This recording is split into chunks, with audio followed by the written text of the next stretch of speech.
અંબાજી ખાતે આદ્યશક્તિ માં અંબાના દર્શન કરતા મુખ્યમંત્રી ભૂપેન્દ્ર પટેલ. મુખ્યમંત્રીએ માં અંબાનું પૂજન અર્ચન કરી રાજ્યની શાંતિ, સમૃદ્ધિ અને સુખાકારી માટે કરી પ્રાર્થના.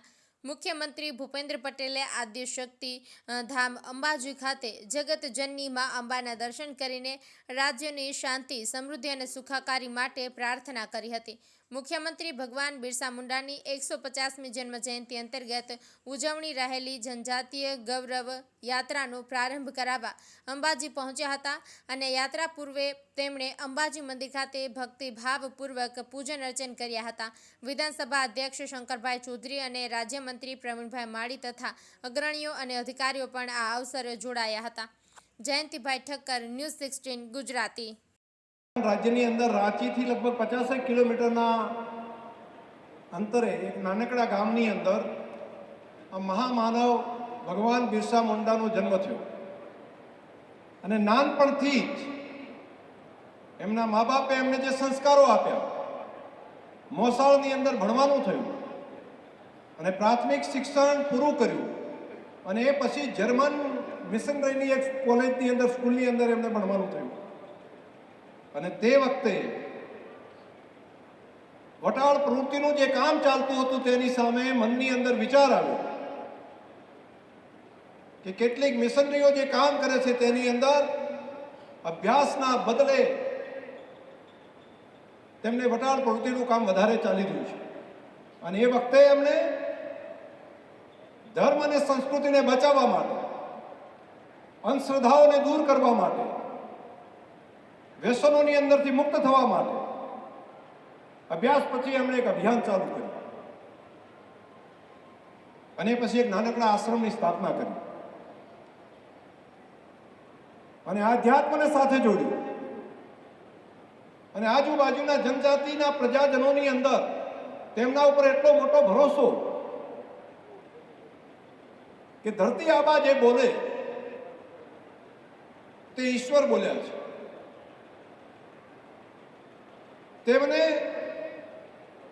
સારવાર કરવા માટેની પણ એક સ્કિલ હતી કે કોઈ બીમાર પડે તો એને પ્રાકૃતિક પદ્ધતિથી સારવાર કઈ રીતે આપી શકાય, એટલે જે વનસ્પતિઓની અંદરથી જે દવા બનાવી શકાય તેવી અનેક દવાઓ બનાવવાનું કામ પણ ભગવાન બિરસા મુંડાજીને સ્કિલ હતી. તીરંદાજીમાં આજે 1875માં લખાયેલું વંદે માતરમ ગાનની 150 વર્ષ પૂર્ણ થયા છે અને એ 150 વર્ષ પૂર્ણ થયા છે ત્યારે આજે મોદી સાહેબના માર્ગદર્શનમાં આખા દેશમાં એની ઉજવણી થઈ છે અને આ ઉજવણી આપણે પણ ગુજરાતમાં આપણા સચિવાલય કમ્પાઉન્ડમાં વિધાનસભાની સામે આપણે પણ એની ઉજવણી કરી છે.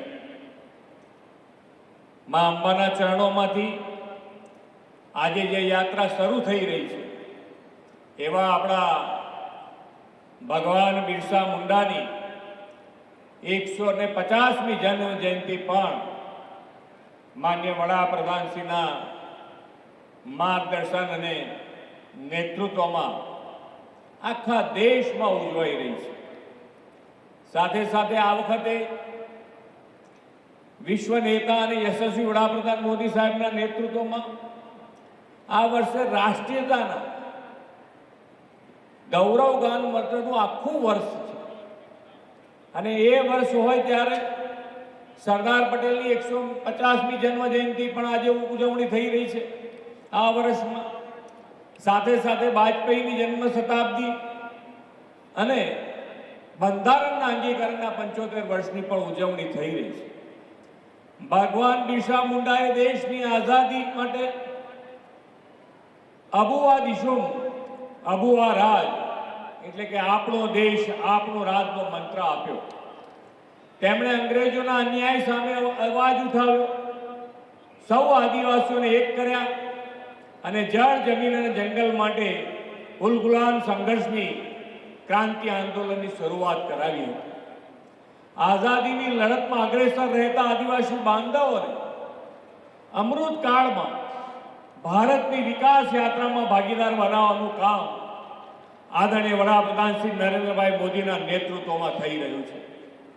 સ્વતંત્ર વીર ભગવાન બિરસા મુંડાની જન્મ જયંતિએ જનજાતીય ગૌરવ દિવસ તરીકે ઉજવવાની નવી પરંપરા આપણા વડાપ્રધાનશ્રીએ શરૂ કરાવી છે.